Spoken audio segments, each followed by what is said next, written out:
and welcome to today's podcast. Today I'm joined by Dr. Cartwright. Dr. Cartwright has served as a Dean for Undergraduate Programs and Vice Provost at Penn State University and as the Vice Chancellor for Academic Affairs at the University of California at Davis. In 1991, Dr. Cartwright became the 10th president of Kent State University and the first female president of that institution, as well as the first female president of a state university in Ohio. Cartwright served as Kent State's president from March 1991 to July of 2006. In July of 2008, she became the interim president of Bowling Green State University and was appointed president on January 2009. She retired from Bowling Green State University in June of 2011, and today she is currently the co-chair of the Knight Commission on Intercollegiate Athletics. The discussion will start with best practices between boards and presidents.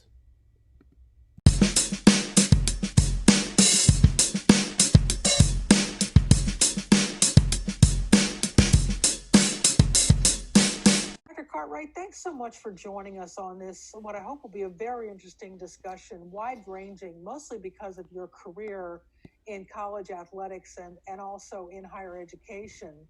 So I'm going to start off with a really basic question. Please share with us your observations concerning best practices between a president and their board of trustees. That is a very complicated question, but let me get started on it anyway, and we'll probably circle back to it in other parts of our conversation.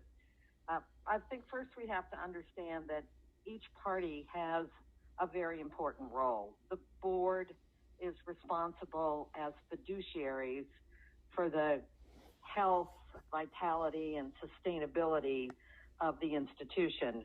And they rely on the president to lead and manage the operational details on a day-to-day basis. So it has to be a partnership. And of course, strong partnerships are built on trust. You earn that trust as you work together. I think one of the hallmarks of building that trust and being able to work together as good partners with each understanding their respective roles is to always be very transparent. I mean, the president should not be keeping things from the board, should be sharing things that are both opportunities and problems.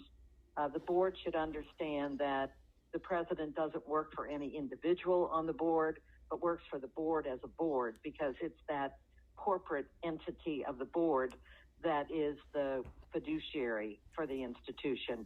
So when it works well, it's a beautiful, beautiful dance. When it doesn't, it looks a little clunky. I think the key is to really understand that each partner, the board and the president, has a critically important role. And when they can come together around a shared sense of mission and vision and strategic priorities, then it's likely to proceed very, very successfully and effectively.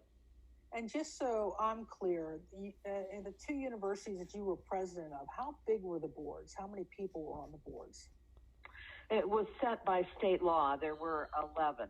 Okay. And a new person was appointed each year by the governor. So there was always the turnover of one, unless somebody became ill or left the state, for example. So it was usually a very stable group, and that was the same for all the Ohio institutions. Okay. So that's, by the way, the median size of a board of public universities across the United States is 11. Independent institutions, private institutions tend to have much larger boards. Yeah. Is there any particular reason for that? Well, the private institutions have larger boards because the fundraising function is included, and they're looking for individuals who can support them philanthropically, and they have the right to select their own trustees. Understood. In the public sector, there are separate organizations that are the philanthropic arm of the institution, and those foundation boards at public institutions tend to be quite large for the same reason. Okay, that makes sense. So tell us a little bit how your role as president how you've worked with trustees in helping them or allowing them to fulfill their fiduciary and oversight roles? Well, I think it's important to note that the people who are appointed for these trustee roles are extremely talented individuals. They come from various backgrounds, but they bring a lot of experience to the board table. On the other hand, they don't know that much, generally speaking, about higher education. So it's up to the president to make sure that the larger context and the important history and traditions of higher education are shared. Fiduciary duties are fiduciary duties, whether you're sitting on a corporate board or on a university board. The duty of care, which means that you make decisions with all thoughtful due diligence and in the best long-term interest of the institution, that's the same. But the context in which you're making those decisions is quite different.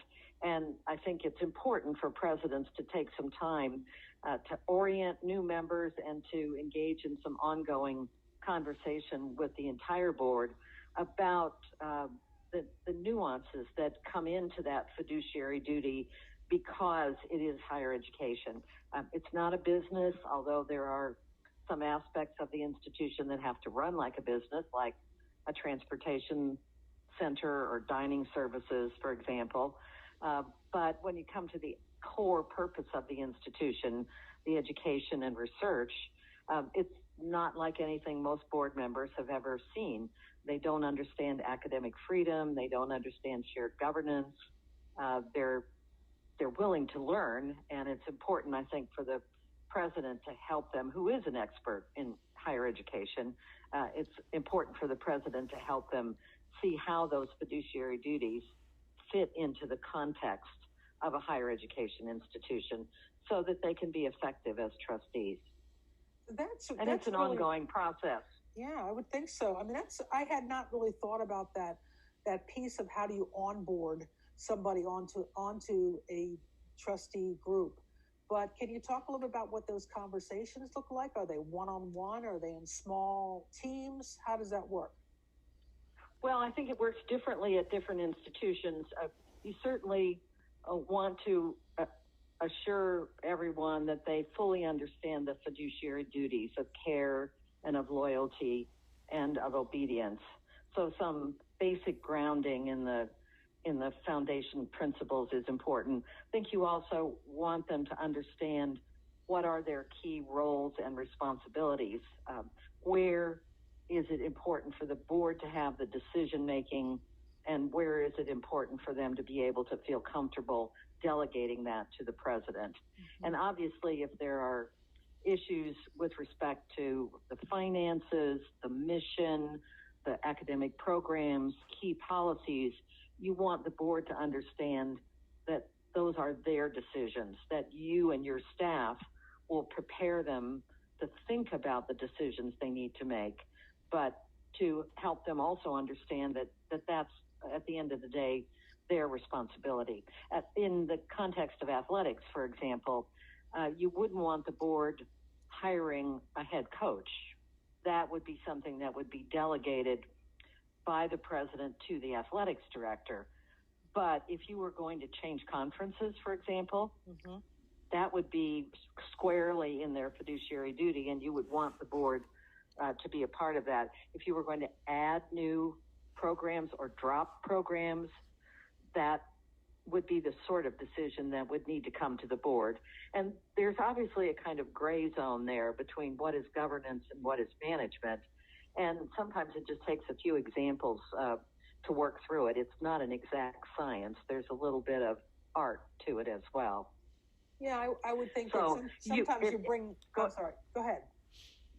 Well, I was just going to say, in addition, in an orientation, you also want to be sure that new members understand your institution, that they understand some basic principles about higher education, like self-regulation through accreditation, academic freedom, shared governance, etc., autonomy, but that they also understand your institution, its mission, its core values, its array of academic programs. If it's a research institution, the research components, the service components. And as I said, it can't happen all in a day. Obviously, you have to begin somewhere, and then you continue to build on it. Some institutions will have a more experienced trustee serve as kind of a partner or a mentor for new trustees. It takes about a year to get through the rhythm of the way that decisions come at a board, and to begin to really understand how the whole process works in the partnership with the president and in relation to these fiduciary duties. I think that's a really thorough explanation, and I would think that as you talked about that trust factor between a president and a board, knowing that what you're bringing to them is appropriate for them to make a decision on, be aware of, and what you're not bringing to them, they should trust that you've made the right decision. Does that come across fairly often? Yes, I think so. And at the core of all that is a commitment to each other that there won't be any surprises. Right. And of course, while we don't need to go into a lot of details, I think everybody immediately brings to mind some major cases that have been in the news in the last few years, where boards kept things from presidents and then surprised them with a termination request or a retirement request, or where a president kept something from a board that ended up being a huge reputational issue for the institution. So being open and transparent about all the good things, but also the kinds of things that keep you awake at night is very important. Yeah, absolutely. So shifting gears a little bit, you worked in two small communities in Ohio, in Kent and in Bowling Green. Talk a little bit about the role that Division I athletics played in those communities and what the president's role was in all that. Well, I think although the communities were themselves fairly small, they were very close to major population centers. So you have to think about it in that broader geographical context. Athletics was an important part of both institutions in terms of an opportunity for students to participate both in athletics programs and as spectators, and also to build relationships with alumni and community members. Both of those schools are members of the Mid-American Conference, and the conference has a strong reputation, a long-standing reputation of really understanding its place and its values. I mean, we sit in the middle of the Big Ten, but we're not trying to be the Big Ten. We want to be the best that we can be in the tier that's right for us. And both institutions were proud to be a part of Division I, which used to be called 1A and is now called FBS, because of the competitive opportunities that our student athletes had. On the other hand, we don't have the resources of schools in the Big Ten and didn't really aspire to behave like they behave. I would say that over the years, we developed some very good partnerships with the Big Ten. Some referee training, for example, that we did collaboratively, and built up quite a nice tradition of scheduling football games in the early stages of a season when schools are looking for out-of-conference opportunities. The Big Ten typically schedules a lot of MAC schools across all of the schools in the conference and all of their schools. And it's a great opportunity for students and fans alike to have that experience. But the experience at the institutions is also a very, very good experience because I think of the commitment to mission and values. Just to make the point a little bit stronger, we in the MAC know that we can be very good and very competitive, and that bigger schools will look to us for their head coaching talent.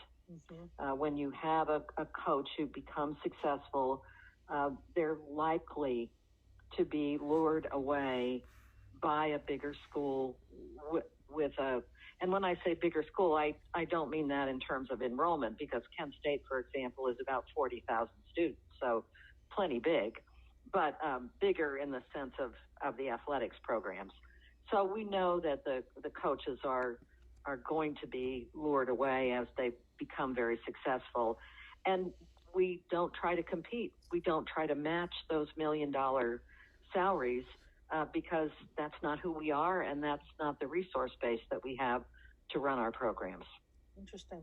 Yeah, you mentioned the fact that the Ohio schools will play each other in the non-conference schedule. I think there's a bit of a loyalty to trying to keep the fans together, and you have the students who went to high school together but now have gone to different universities and want that rivalry experience to have.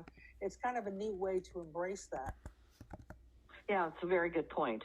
And you see that mingling after the game, regardless of who wins. They're seeking out each other and looking to say hello. Exactly. So obviously, you have to deal with faculty and faculty governance issues. And were there times in your presidencies where faculty governance issues collided with athletic department procedures or desires or wishes? Looking back on it, I don't think so. We worked hard to be sure there was open communication and good transparency. And I think that served us well. At Kent State, for example, we had a faculty budget committee. That wasn't the exact title, but it was a faculty-based committee that participated in the development of institutional budgets and evaluating them. And eventually, of course, it's the board's decision, and the president is recommending to the board. But we treated the athletics budgets just as we would treat any other budget in terms of its development and affirmation. And so the faculty on that committee had full access to all of the facts and circumstances as those budgets were being developed. And then there was a faculty-based athletics committee as well that looked at any number of issues, academic support, any number of policy issues. And I think because we were so open and transparent about what we were trying to accomplish, how much resource we were willing to devote to it, what the data showed about how effective we were being, I think we had a successful relationship. For example, I don't know if they still do this, but I had a practice whereby we would keep the athletics spending within a certain range of the overall institutional spending. It was between 3 and 4%. And as long as we could show any infusion of new dollars were within that range, the faculty committee was quite willing to publicly support what we were doing. Very interesting. Very interesting. We did have a situation where early in my tenure, we were concerned about resources, and we did a major review of our sports programs to determine if we had the right array. And the committee came back with a recommendation that we cut 2 programs, and that was a politically charged environment and set of conversations around that decision, not because of faculty, but just in general. One of the programs was ice hockey, which had just recently been elevated from a club sport. And the committee basically said when it was elevated, there was no financial plan to go with it, and you really can't afford it. So before you get in too deep, you ought to consider going back to club status. Well, a lot of people, mostly students who had never even been to an ice hockey game, decided that that was going to be their cause and got quite vocal about it. At the end of the day, the board approved the recommendation because it was the right thing to do, and there was a strong rationale behind it. Mm-hmm. So I don't mean to suggest that everything was always all roses, but in terms of faculty relationships around the athletics programs, I think we had it in a good shape, and and it worked well. Well, that's great. That's wonderful. And let me just then, bridge to another question, which talks about the always and never-ending competing priorities for facility funding for both athletics and academics. Were there any special requirements that the board and you decided to place on one or the other, saying things like, well, you have to have 50% of the private funding in hand before we'll allow you to break ground? Or how did you prioritize the ever demands for new facilities? We didn't have rules like the ones that you're suggesting, but as I've said earlier, we treated the development of new facilities for athletics just like we would treat the development of new facilities for anything on the campus. And the state had some rules about how we could use state capital dollars for certain projects and not for others. And we were not allowed to use state capital dollars for student spaces like student centers, student recreation centers, that sort of thing, or for athletics programs.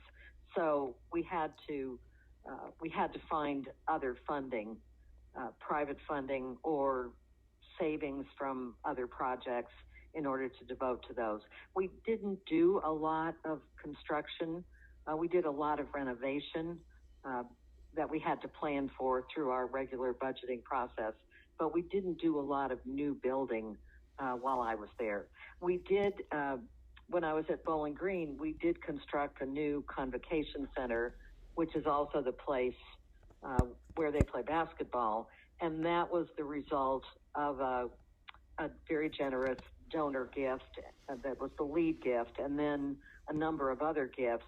But we had to go to the student body for an increase in a student fee to pay for the rest of it, and that meant a referendum by the student body about whether or not they were willing to pay the fee.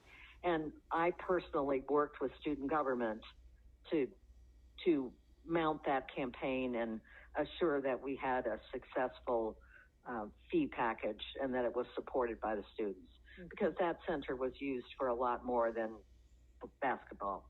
So different states have different processes and different priorities. I think the fundamental principle is to be sure that you treat those projects as you would treat other projects,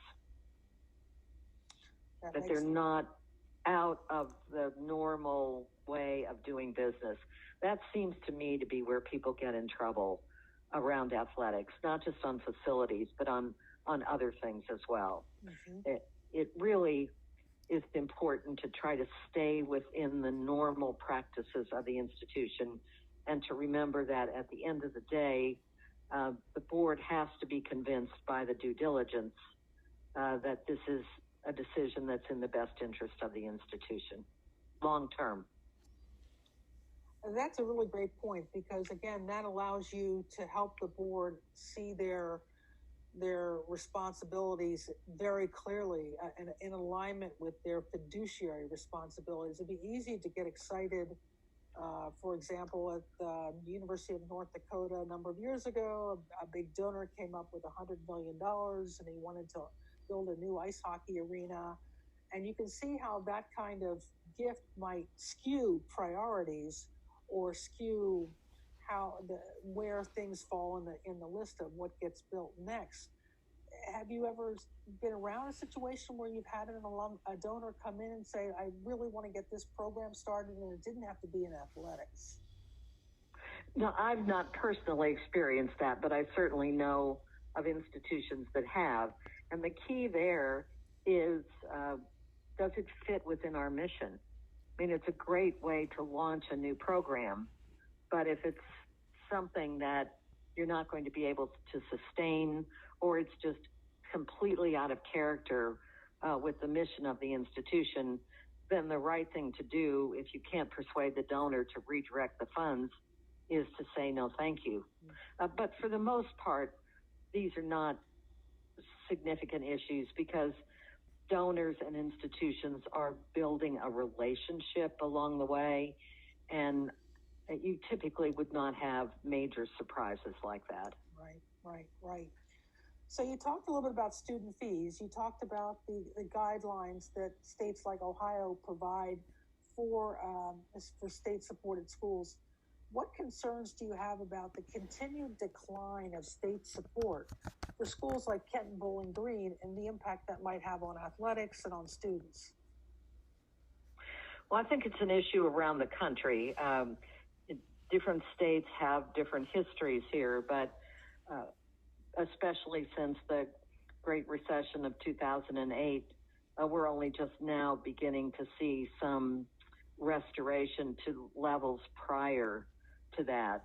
So I certainly wouldn't single out Ohio or the two institutions that I served in Ohio.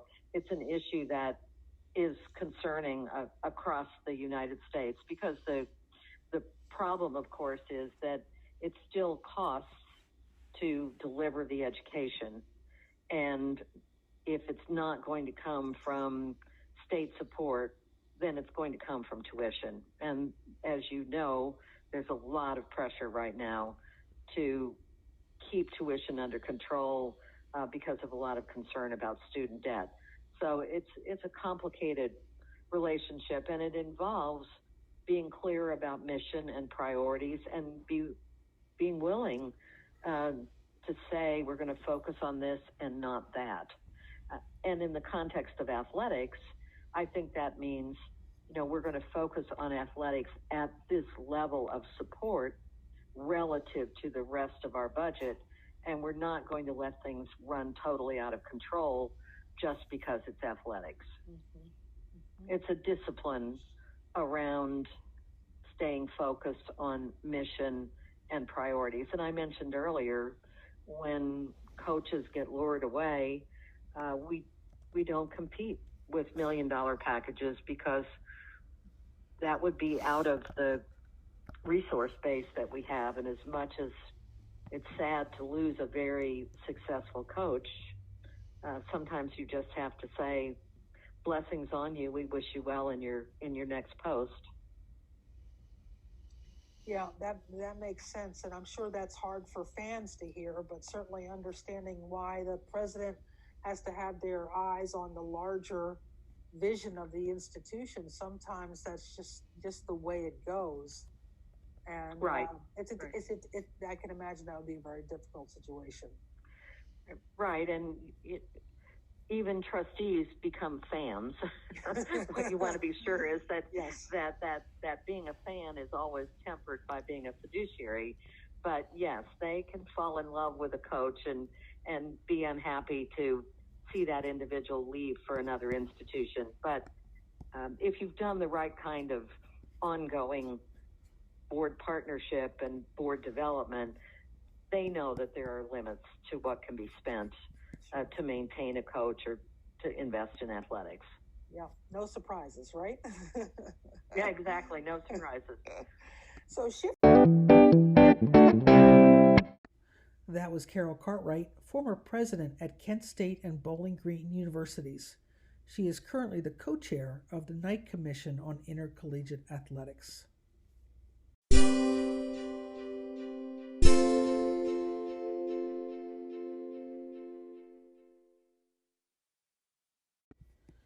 As some of you are aware, there have been a number of scandals involving people in authorities around athletics and academic programs.